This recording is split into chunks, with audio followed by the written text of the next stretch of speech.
we're here. It's the Hurt Business Podcast with CP and JB. You know, we've been talking about this for a long time, and it's finally coming to fruition. We two guys who love the sport of boxing, love combat sports, period.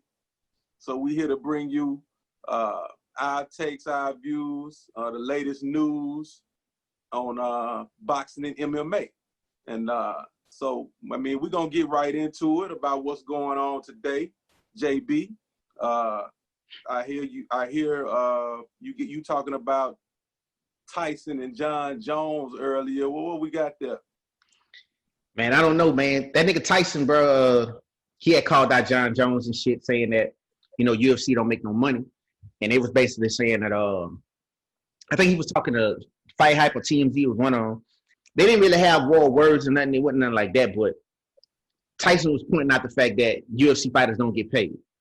And he was saying that if Jon Jones wanted to make some real money, then he'll have to fight him, basically Mike Tyson. You know what I'm saying? And on Twitter, Jon Jones was like, shit, I accept it. You know what I'm saying? I'll make sure I don't break nothing. He said something to that extent.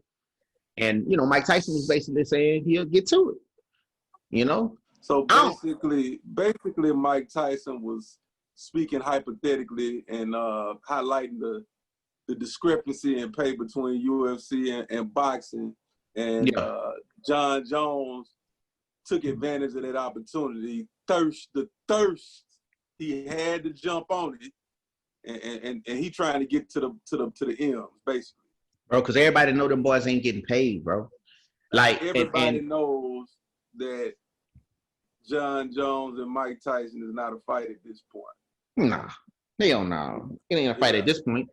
I mean, it'll be a good exhibition, bro. I mean, I would watch that over I watch Roy Jones fighting Mike Tyson at this point, because to me, it'll be a little bit more exciting, because you know for a fact what Roy Jones brings to the table, bro. Like, everybody thinking that we're gonna see the 1992, 1995 Roy Jones, bro. Who's thinking? A lot of people. I go to the barbershop, bro. I'm listening to these dummies talk, bro.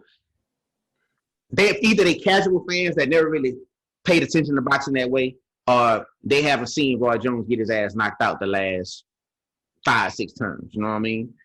But I think it would be more. Man, look, so these guys are gonna pay to watch Roy Jones reenact 1998 in his 2020 body, and stand there, and pose, and faint, and then he's not moving as fast as he think he's moving in his mind.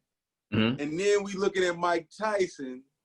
It actually might be a good fight if you look at it, because look, I don't know, man. Both of these guys are washed. Now, if Mike Tyson shoots his load, early and doesn't connect, then it could get interesting. Yeah, but Mike Tyson,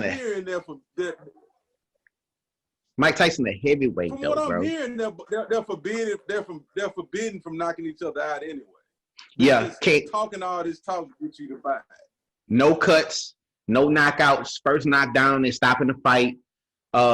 They got to use headgear. I'm hearing everything up to 16-ounce gloves or some shit like that, man. I mean, to me, it's a waste.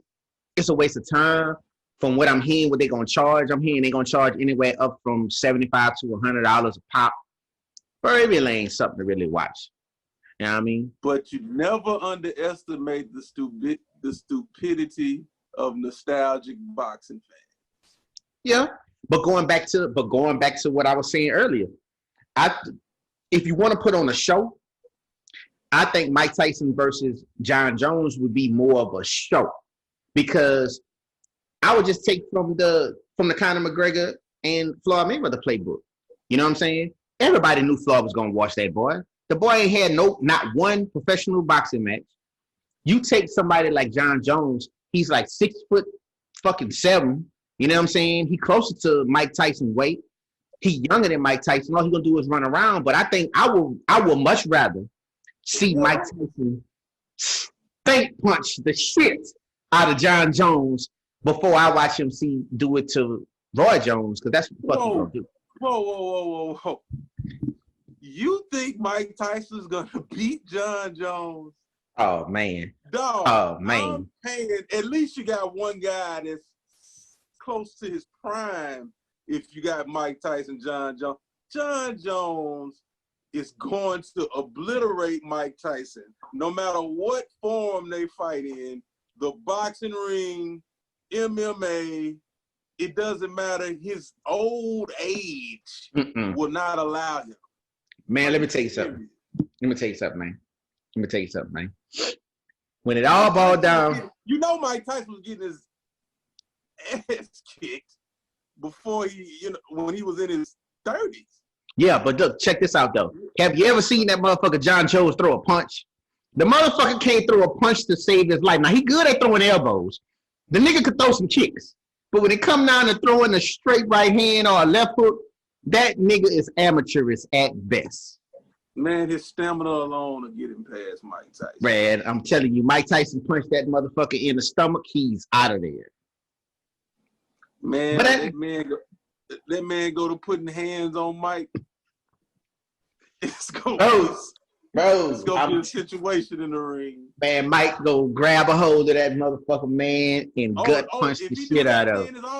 Then Jon Jones gonna go to putting hands and feet on that nigga. He can't. Bro, I'm just saying, man. I will. No bullshit. I will pay $75 to $100 to watch that shit, just because I think it'll be more of an event. It'll have that feeling of UFC versus boxing. You know, it'll have a lot more elements to it besides just Mike Tyson and Roy Jones getting in that bitch, beating each other old body up. Yeah. Because everybody know Roy Jones. I mean, they still saying he fast. They still saying he a little quicker, even though he older. But a lot of people got that shit in their head like, oh, Roy Jones is about to hop in the motherfucking hot tub time machine real quick and turn into a nigga who got, got legs again and got them reflexes again, bro.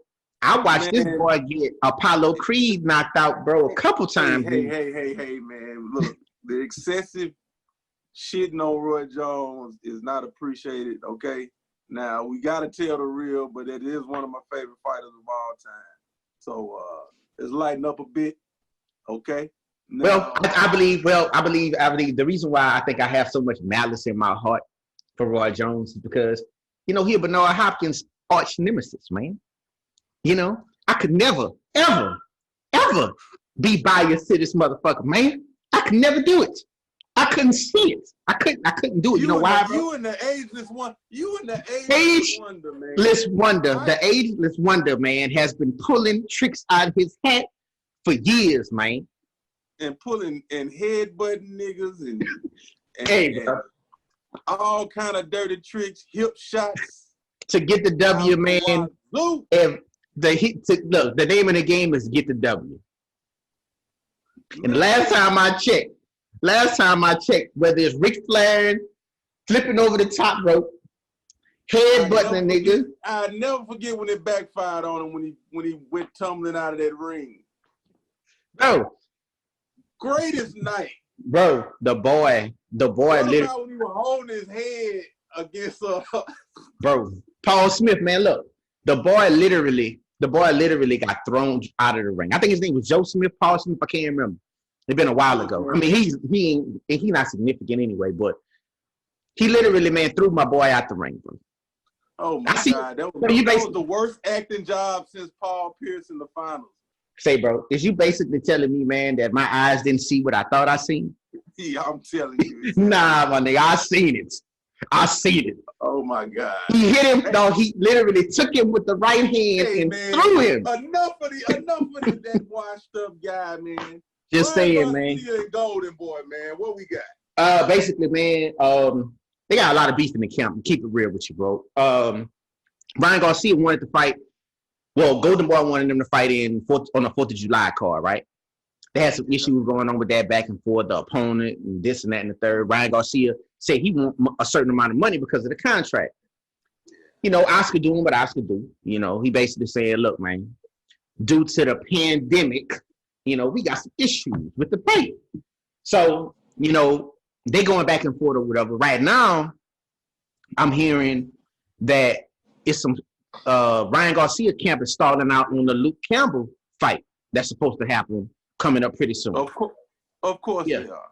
Yeah, but they're not stalling out for what we think they're stalling out for. They're not stalling out because they think he can't beat them.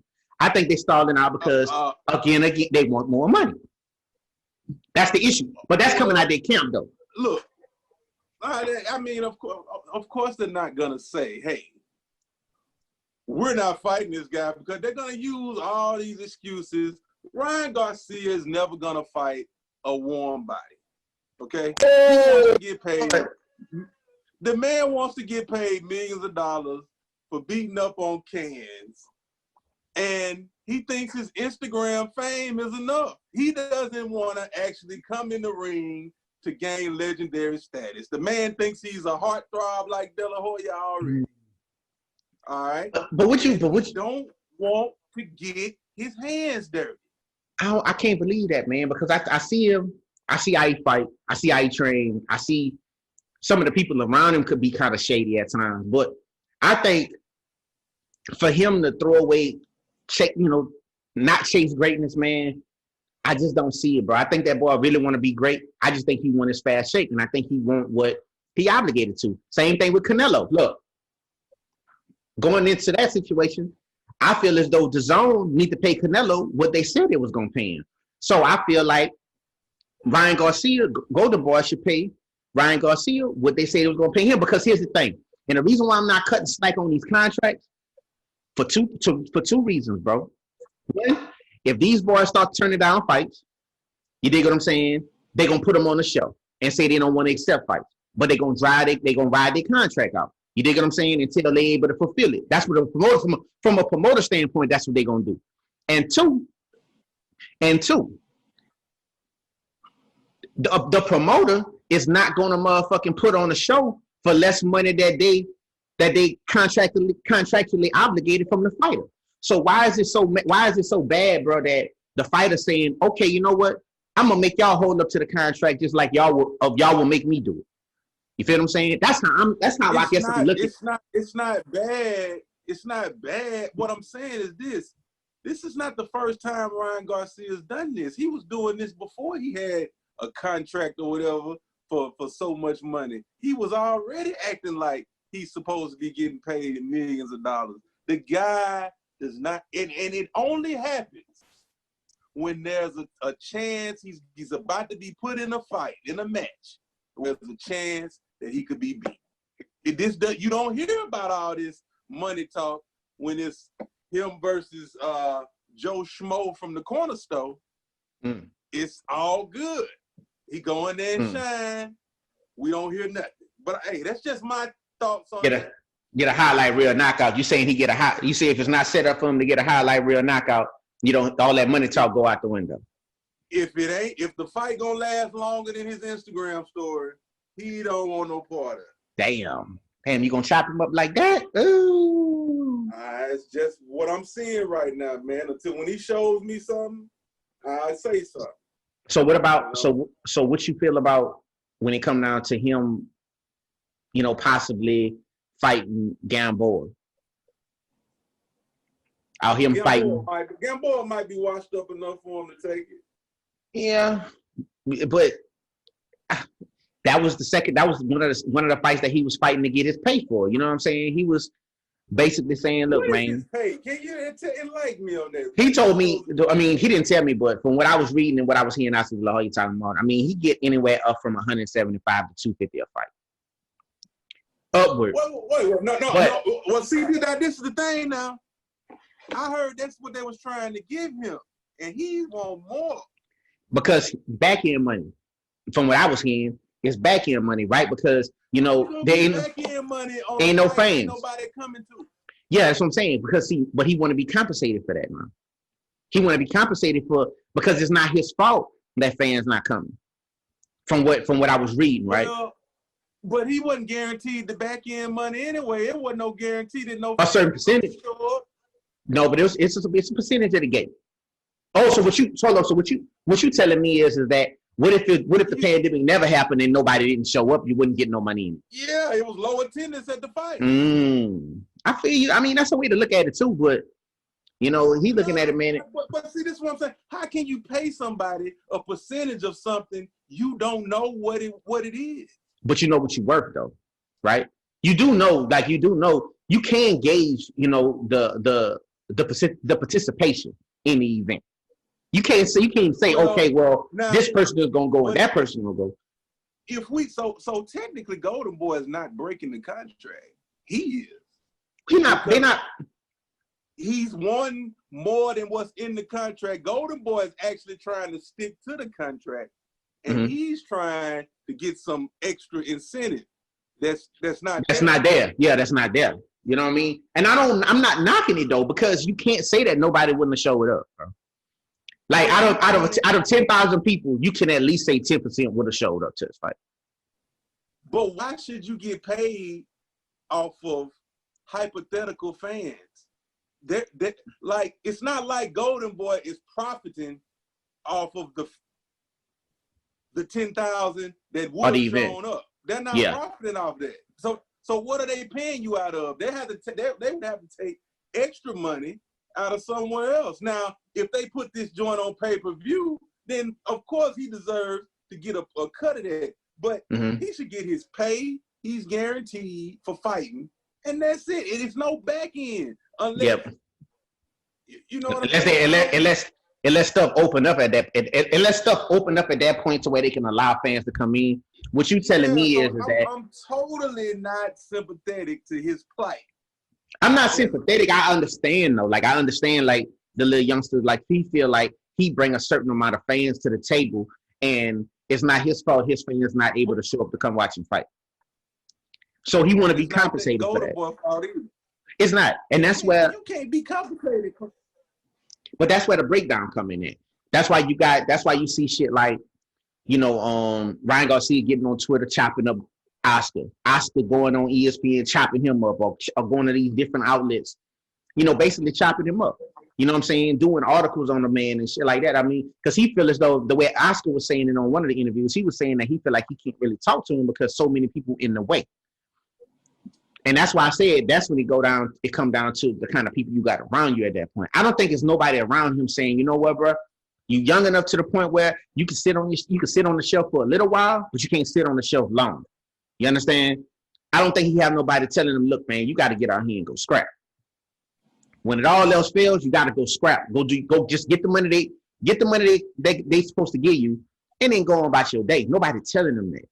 So I think it's gonna get sorted out one way or another, but I think that it's ultimately hurting him, meaning Ryan Garcia. I think we're ultimately gonna see Ryan Garcia continue to fight subpar opposition,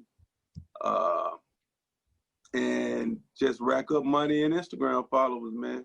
You're never gonna see him fight. Right now, we never gonna see him fight somebody like Tank. You're not gonna see him fight nobody like Devin Haney. You're not gonna see him fight nobody like Shakur Stevenson. Nobody. We're never gonna see him fight nobody like that, just because the simple fact is the way Golden Boy move people anyway. Golden Boy move people at a fucking snail's pace. You know what I'm saying? So it's not like they've been trying to get this guy stepped up for a while now.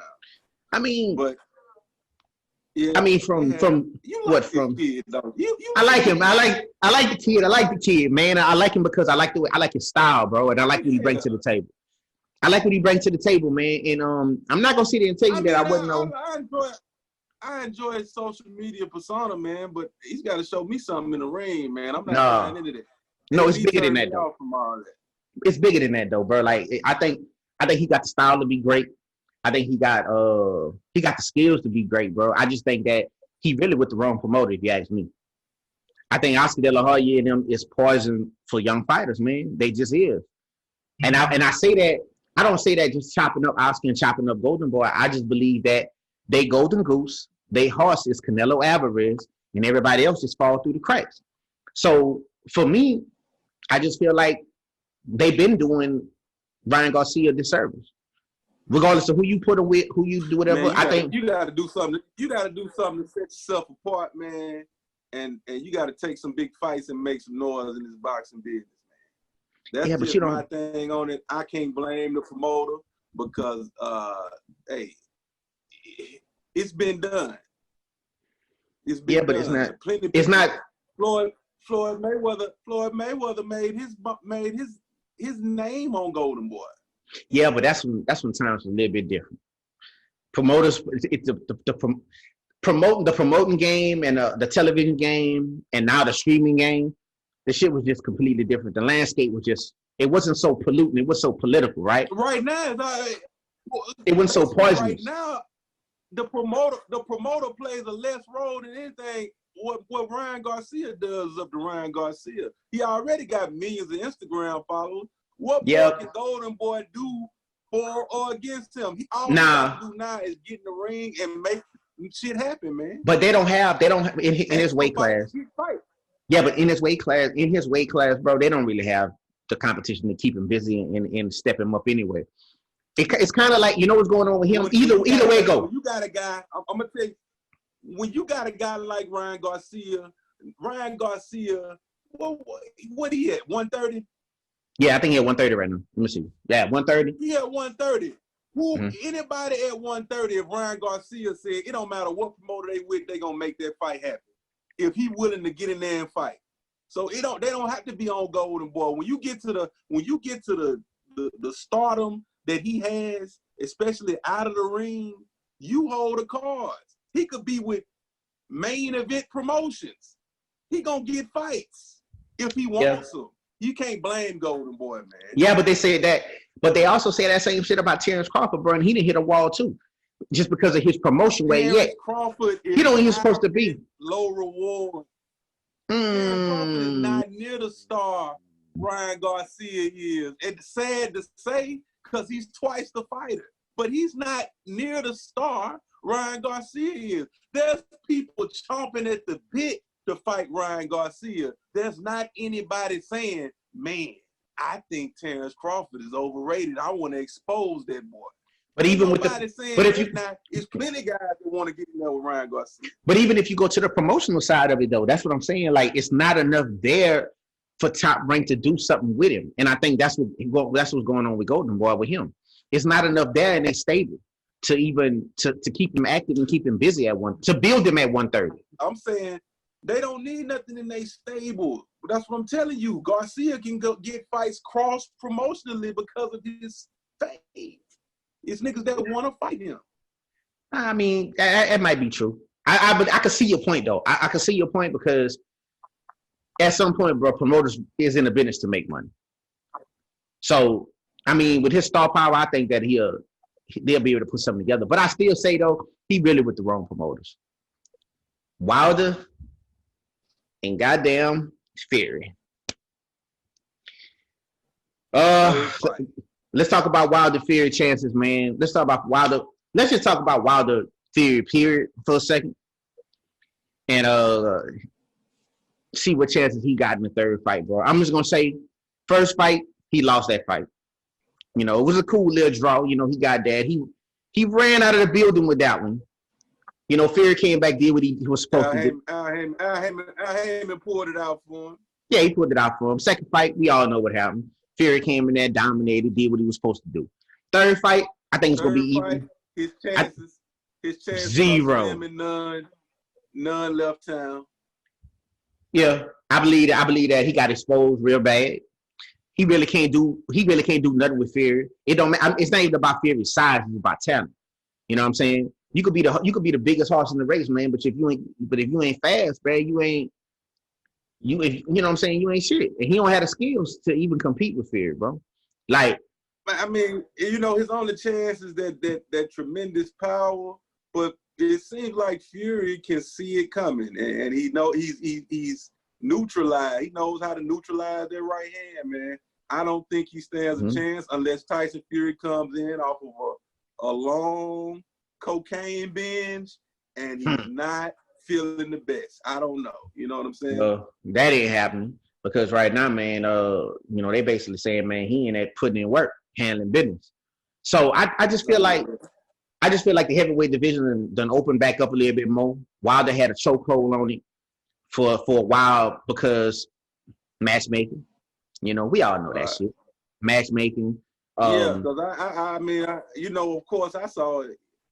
I mean, he fought a fat midget in Hattiesburg at the club, and that was a pro fight, man. Yeah.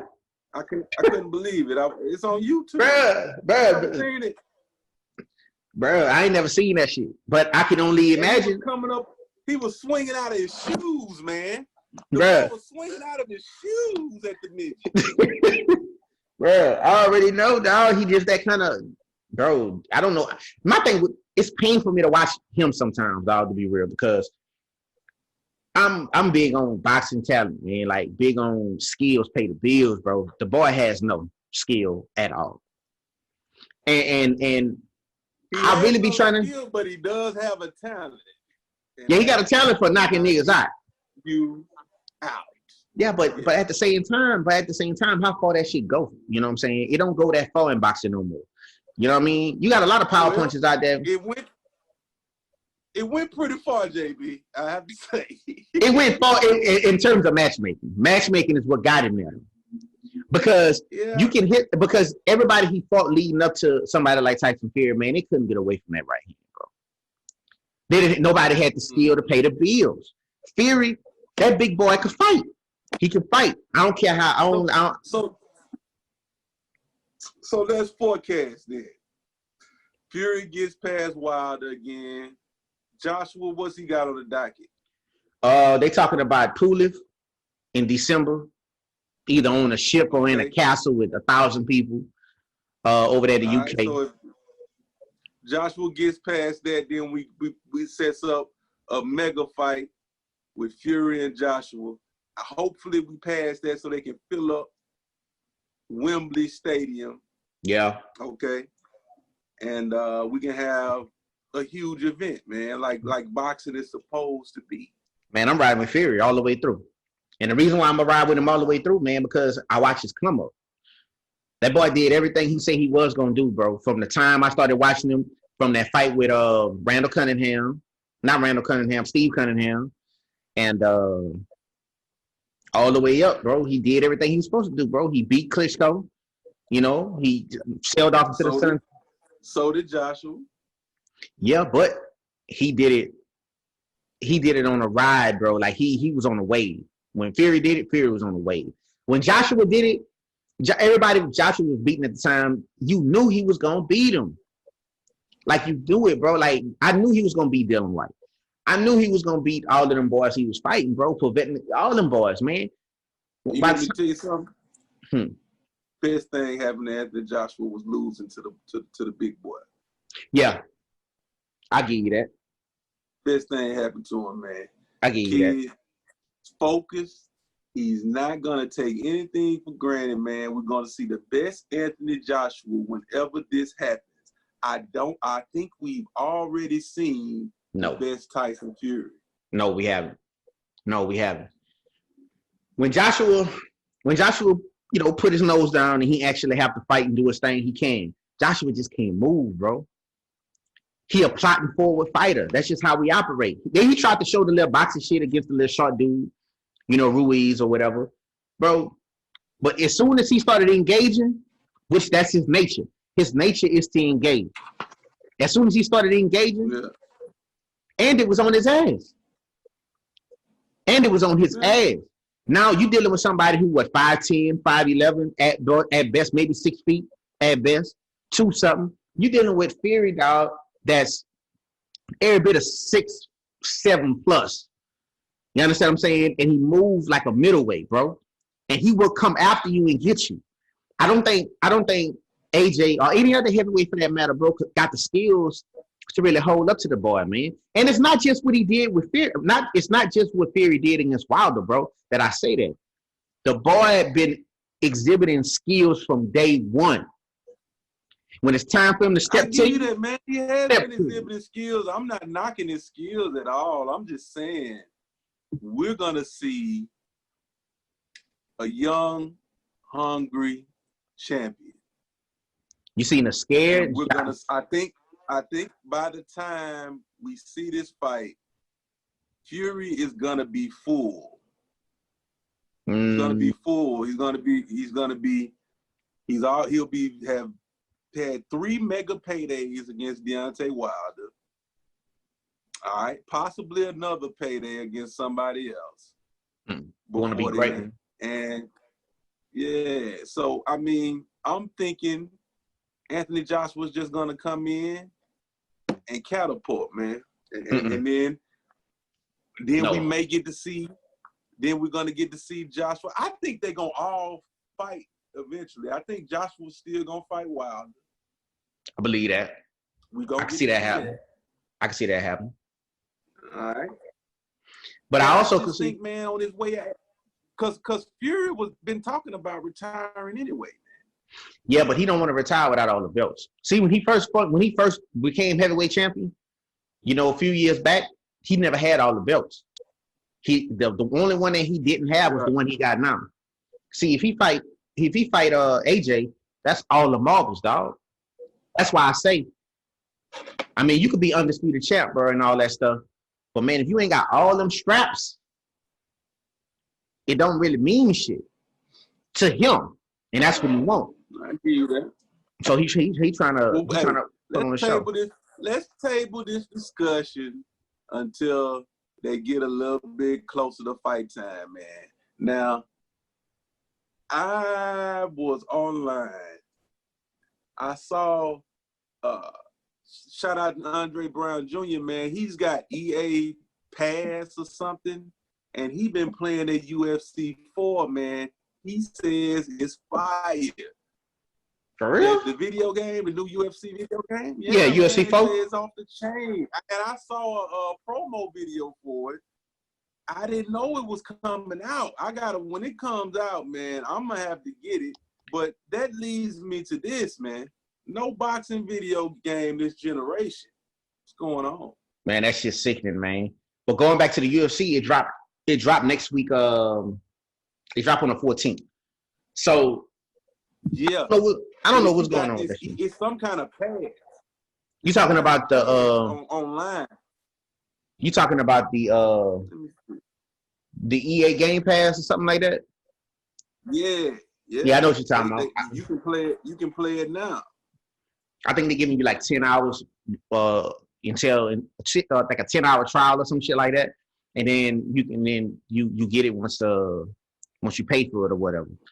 But I don't know what it is, man. Boxing kind of took a back seat this generation, bro. Like normally they led the charge in combat sports on video game consoles, man. But they kind of let me down, man. I've been playing Fight Night Champion since they made it backwards compatible on Xbox One, and man, they just kind of let me down, bro. All it proves is UFC is more popular, man. I feel you on that. And I agree with that. I was one of those people that was kind of fighting that shit though, man. I was like, man, boxing still the sport. You know what I'm saying? With the masses though, man, we're not talking about us. We hang out in a very unique circle of people who are boxing fanatics, man, diehards, so to speak. Shout out to Chris Noble. But we hang in those type of circles, so we were in denial for a while, but man, I know for a fact that people who make these games in the business of making money. And if it was financially feasible for them to profit, they would make one. But now, I say that with a caveat because one major component or factor with the UFC having the game and boxing is that UFC is one entity. Yeah. So it's easier for the video game company to negotiate with. All they got to do is talk to Dana White, and he signs off on it, and all the fighters are in it. Boxing, everybody's up down there, independent contractor. They would have to go make deals with each fighter for them to be on the game, and that's a lot harder to do. Yep. A lot of fighters don't own their likeness, bro. So, you know, you got to negotiate with PBC, then you got to negotiate with Top Rank, and then they networks. You know, a lot of EA games, especially boxing games, was ESPN games. You feel me? So they had the ESPN broadcast and the whole nine. So, I mean, now Fox done jumped into the sport, the zone on there. I mean, what's a boxing game without Canelo Alvarez, even though he associated with the zone? But that's a possibility. Because like I was saying earlier. No, I'm saying this now. could have a mythical broadcast company. That don't matter, but they would have to deal with each fighter. You see what I'm saying? Mm-hmm. Because even Top Rank doesn't own the name of, doesn't own Terrence Crawford's name. See what I'm saying? Mm-hmm. He himself owns that, right? So you would have to negotiate with him and get him on the game. You would have to negotiate with Errol Spence and get him on the game. You see what I'm saying? Yeah, but I think it's a lot deeper now. I think it's a lot deeper now though, because I think the likeliness, the fighter's likeness means a lot now in owning that, because now they licensed to networks. You know what I'm saying? Like back then, you can go talk to a fighter, right? What I'm saying is you can go talk to a fighter. That network owns the rights to have him fight on their network. They don't own his likeness. I think they probably, you just never know what they're giving up nowadays because the landscape can change so much. Nah, they don't own his likeness. Otherwise, he wouldn't be able to go out and do any other endorsement. Good point. I think it's probably, but I think it's a headache for EA though. I think it's just a headache across the board for them to even try to explore that out. Yeah, it's a headache for them. Because you got to go talk to everybody individually instead of, hey, Dana, man, we want to make this new UFC video game, man. Cool. You know, Dana, he all in on that. He going to do whatever it takes to get it done. But what I'm saying, too, is like, you don't know what to change, too, because, shit, they had to go through the same exact process, bro, every other fight game. I'm sure. Ooh. EA? What did? They had to go through the same process as EA did. I mean, EA had to go through the same process with every boxing game. Talk to every fighter, get their likeness, sign off on it, and put them in the game, right? You just behind the scenes, you don't know what changed. You notice how every boxing game, it was always a fighter who was like, damn, man, I wish he was on there. Why he ain't on there? Yeah. But I guess all of them like that now. Because it's a crazy, you just don't know what. Because, hey, just like you got fighters like Ryan Garcia wanting multi-million-dollar to fight. So you know what he gonna want to be on a video game. Yeah, you right about that shit, man. I don't know. I just feel like it ain't worth the headache. And I'm pretty sure right now at this point it ain't profitable, bro. It ain't profitable. The shit is just, it ain't worth it. We got because UFC, baby, we talk about the video game. What's up, Fight Island, man? This man is a genius, man. You say what you will about Dana White, man. Dana Martavius White, that guy is one shrewd businessman. I'm telling you. Oh, he the GOAT. He the GOAT, bro. Penny pinching son of a gun. He ain't giving up a dime, and he is gonna make it happen. Bro, he the GOAT, dog. And the reason why he the GOAT, man, because like if you listen at him, bro, people buy into the UFC because they buy into Dana White. You understand? And it's like he said a couple years ago when he was talking about this Fight Island bullshit, everybody was like, oh man, he just talking out his ass. Whoop. Man, this pandemic shit popped off and he went overdrive. He was like, okay, y'all shutting me down from doing this? He got a whole goddamn island now, bro.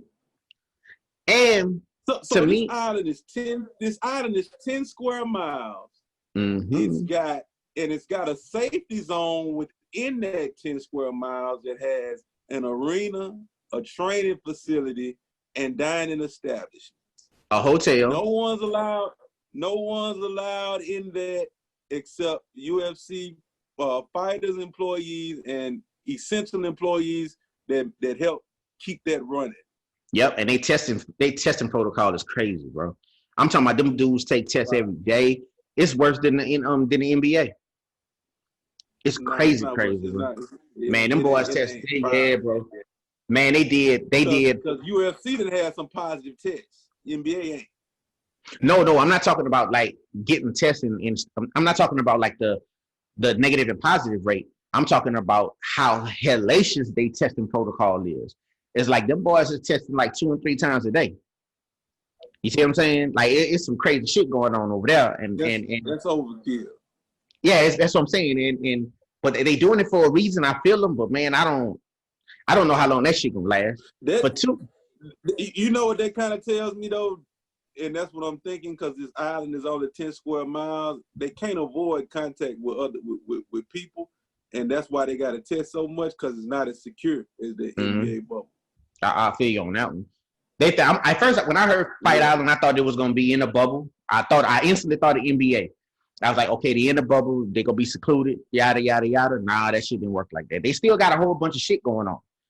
You know what I mean? It's still an island that you didn't buy the whole goddamn island. They just have a select. They didn't have a big part of it.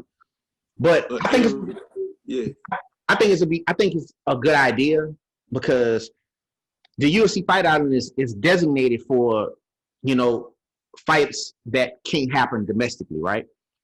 You know, because a lot of places having some issues getting over here.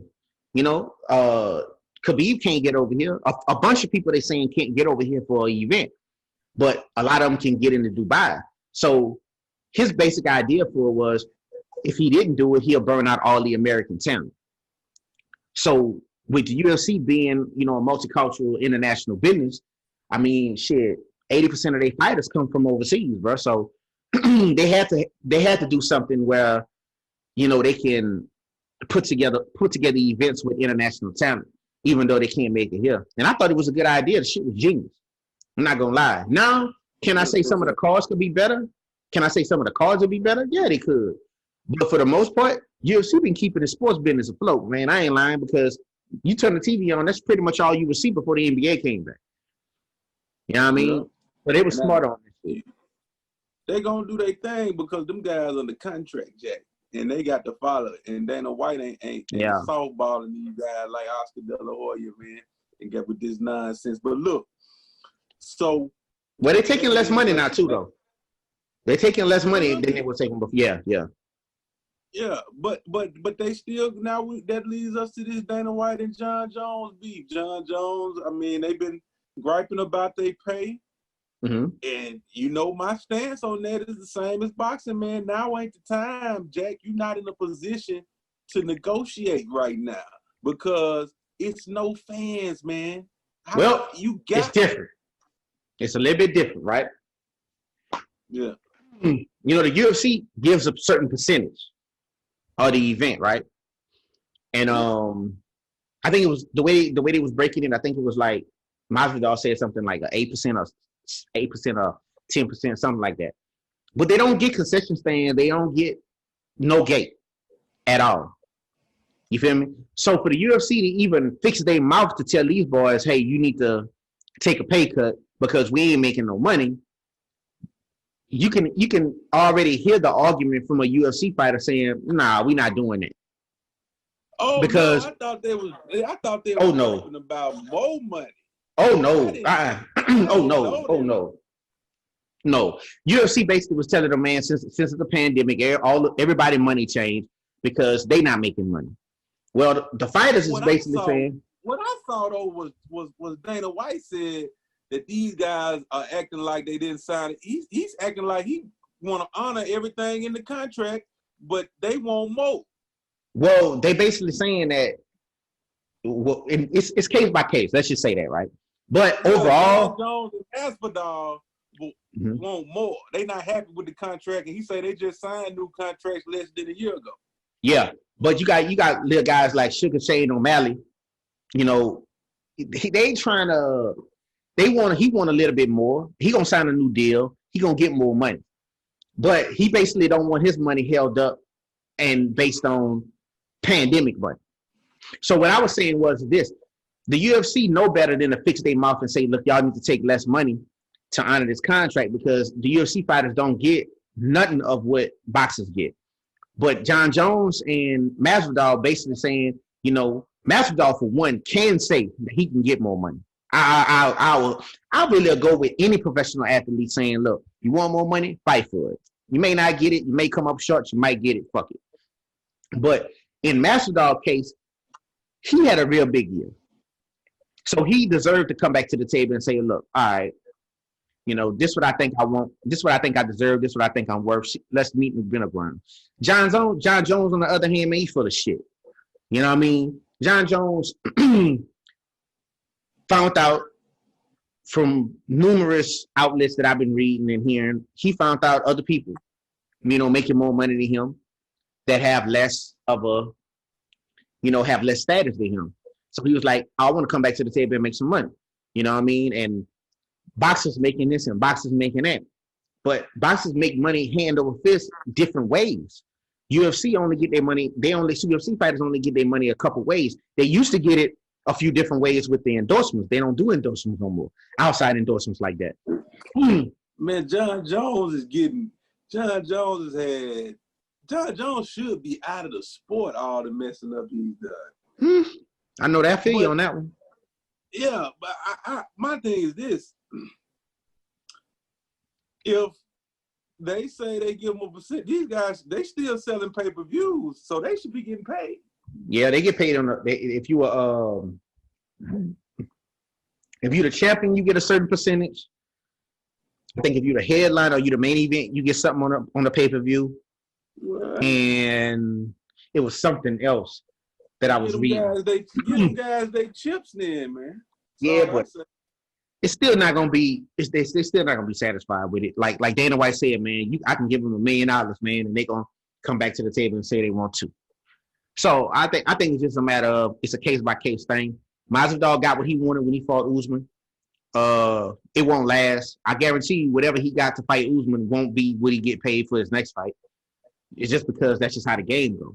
You know what I mean? Jon Jones, I think he said he retired or some shit. I'll be honest with you, the light heavyweight division been rolling without him, with him coming in and out of the sport for the last 5 years anyway. So he really don't have no leverage saying that he gonna retire anyway. Because if Dana White was smart, he'd probably be saying, yeah, man, get the fuck on. You know what I mean? Yeah, if Dana White was smart and the UFC was smart, they would have separated a long time ago. Just because you give him chance after chance after chance, and he just squandered the shit away, man. And I feel like from what I heard, he said he wasn't coming back. Yeah, he said he retired. He relinquishing the title and all this shit, which is cool. I mean, it's not. He wasn't going to ever get what he wanted making that move anyway, because like I said, the light heavyweight division had been moving along without him, and with him coming in and out of the sport for the last 5 years. So it's not like he had any leverage saying, I'm the light heavyweight champ. I want such and such and such, or I'm go give up the title. Bro, they done strip you the title already. We didn't had a champion for almost like 2 years or whatever. Bro, it's nothing that he can do pertaining to the sport that can hurt Dana White for him to get what he wants. You know what I'm saying? That's just how it was. And I'm pretty sure a lot of people like, all right, I'm glad you're gone. Because he's been a headache for so long. You know what I mean? So yeah. I still feel like, fighters should get paid what they worth, but it's all about negotiating, coming to the table, man, and having a good team around you to get what you want. Shit. If you ain't did that, man, you can't get too into a contract saying, oh, I want more money now because I feel it's worth more. You could do it in certain instances. Like I said, Masvidal was one of them, but Jon Jones has been stale for a while, bro. So yeah, he's something else. What you think about Benavidez versus Angulo? Not Alfredo Angulo. I'm talking about Roma Angulo. I ain't never heard of this motherfucker a day in my life, man. So hey, so you know what I think about it? Bloodbath. Yeah, man. Like, shit. I just feel like it's a showcase fight for Benavidez, man. Kid's got talent. I'm ready to see him in a big fight. You know what I'm saying? I'm happy we get a chance to see him showcase his skills. I mean, the guy he fighting is 26-1. So, I mean, we got to figure that out. But yeah, in Mexican dive bars. Yeah, so I'm trying to figure out exactly how that's gonna play out. But hopefully this fight will get us closer to the Benavidez and Keller Plant fight that I've been waiting to see for a minute now. So, because there's so much bad blood there, bro. Yeah. Like, I want to see him get to it. I want to see him get to it, bro. But it ain't too much we can say about that. We already know this is another card. Showtime coming back with another event on the 15th, August 15th. So I mean, I guess we'll see what happens on that. I'm trying to see who the main event. I'm trying to see who the co-main event and something else. Shit, it don't even matter, bro. At the end of the day, Benavidez is about to beat the dog breaks of this guy and shut him down. You know what I'm saying? And so that's pretty much all we can go with that. We got UFC 252, Miocic versus Daniel Cormier. 3, nigga, yeah. So look. Oh my God. So if I had my way, we would see Cormier submitting, crying uncle to Miocic. I cannot stand that guy, man. He gets on my nerves. Bro, you called him crying uncle? You called him crying uncle, bro? Come on, man. That dude is annoying, man. Bro, he from my home state. How do you stomach that guy? Bro, he from my home state, bro. He don't even talk. Look, that's another thing, man. The kid's from Louisiana, man. He's trying to change his voice. And he's from my area too, bro. Like with it. He from Lafayette, bro. I'm from Franklin, so it's about 20 minutes away from each other, bro. Like, I don't know what he got going on. Man, last time I heard he came home a couple times or whatever, bro, but it's, you know, people don't really show him too much love. I don't know. I don't really know, man. He just don't. People don't even really know that's where he's from. They don't like him either. He don't rap. They don't even know people don't even know that's where he really from, bro. And I feel like he needs to start putting up, but he ain't gonna never put up, bro. But going back to the event, I'm not really sure how the card gonna stack out because I haven't really looked at the card yet. I know they released some, but not the whole card. But I'm just gonna stay on the top of the ticket right now. I'm thinking Cormier. I'm taking Cormier, bro. Cormier by knockout. I think he knocked him out in the first fight. Miocic came back, knocked him out in the second fight, and I just think it's coming back. It's coming back our way. It's coming back Cormier way. You know, the quote unquote greatest of all time. That's what they saying. Don't chop me up for it. You know, chop up all of the MMA experts they got out there. They calling this boy the greatest of all time. I could see that. I could see all the accomplishments he pulled off, man. But he ain't the greatest of all time, bro. Nah, that ain't happening. But shit, that's about it, bro. That's all we got. Oh man, hey. Here's to Daniel Cormier disappointing you and making me happy. Please, Miocic, if you got anything in you, do not, please send that man home crying again. I'll never forget. It was one of the greatest nights in MMA history when that man was crying like a baby in the middle of the ring. Jon Jones, that face that boy was making. Oh, bro. My God. That was so satisfying to me. Personally. You know, bro. He's a hater, man. That's another thing. That dude's a hater, man. Bro, he not a hater, bro. He just, you know, he just got morals about himself, dog. Like he was trying to, he really tried to be, yeah, bro. I give you that, bro. All right, so that's all we got for this episode. We got some good events coming up this week. Tune in on Tuesdays and Fridays for new episodes. And shit, man, it's on. You know, the Hurt Business Podcast with Chris CP. You know what I'm saying? JB, shit, we up.